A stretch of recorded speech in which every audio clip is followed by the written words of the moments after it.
ನನ್ನಿಂದ ನಮ್ಮ ಪಕ್ಷಕ್ಕೆ ಮುಜುಗರ ಆಗಬಾರ್ದು ಅನ್ನುವಂಥ ಕೇವಲ ಒಂದು ವಿಚಾರದಿಂದ ನಾನು ಇವತ್ತು ನನ್ನ ಸ್ವ ಇಚ್ಛೆಯಿಂದ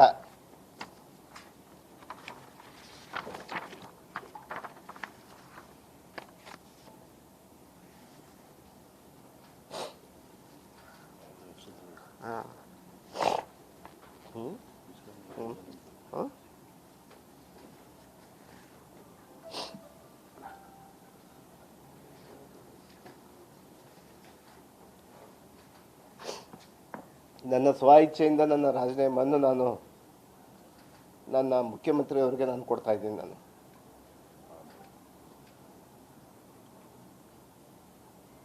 ಆದರೆ ನನಗೆ ವರಿಷ್ಠರಲ್ಲಿ ನನ್ನ ಇನ್ನೊಂದು ಮನವಿ ಇದೆ. ಇಲ್ಲೇ ವರಿಷ್ಠರಿದ್ದಾರೆ, ಇಲ್ಲಿ ಮುಖ್ಯಮಂತ್ರಿ ಹಾದಿ ಇಟ್ಕೊಂಡು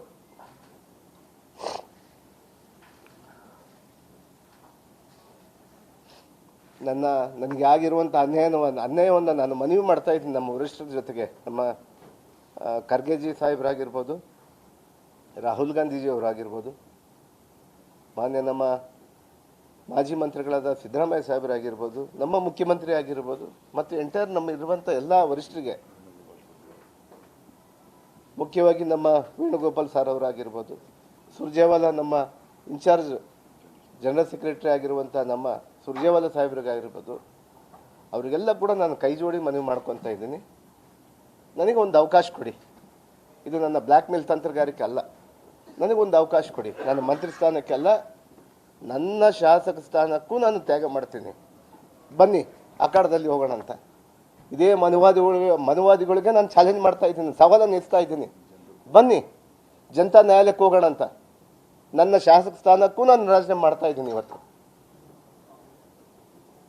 ಬನ್ನಿ ತಾವು ಸೋಕಾಲ್ ಲೀಡರ್ಸ್, ಬಳ್ಳಾರಿ ಲೀಡರ್ಸ್ ಇದ್ದೀರಲ್ಲ, ನೀವು ಪಕ್ಕದಲ್ಲಿ ನಿಂತು ಆರೋಪಿಗಳು ತಾವು, ಆರೋಪದಲ್ಲಿಲ್ಲ, ಆರೋಪಿಗಳೇ ತಾವು. ತಮ್ಮ ತಂದೆ ಸೈನನ್ನು ಕೂಡ ಫೋರ್ಜರಿ ಮಾಡಿದ್ದಂಥವ್ರು. ಸದನದಲ್ಲಿ ಎಷ್ಟು ಜನದ ಮೇಲೆ ನಿಮ್ಮ ಮೇಲೆ 420 ಕೇಸ್ಗಳಿದ್ದಾವೆ. ನಮ್ಮ ಬಳ್ಳಾರಿ ಜಿಲ್ಲೆಯ ಸಲುವಾಗಿ ಇವತ್ತು ಸೋಕಾಲ್ ಲೀಡರ್ಸ್ ಆಗಿರುವಂಥ ಇವತ್ತು ಬಿಜೆಪಿ ನಾಯಕರಿಗೆ ನಾನು ಸವಾಲನ್ನು ಎಸ್ತಾ ಇದ್ದೀನಿ. ಬನ್ನಿ ಸ್ವಾಮಿ, ಜನತಾ ನ್ಯಾಯಾಲಯಕ್ಕೆ ಹೋಗೋಣ ಬನ್ನಿ.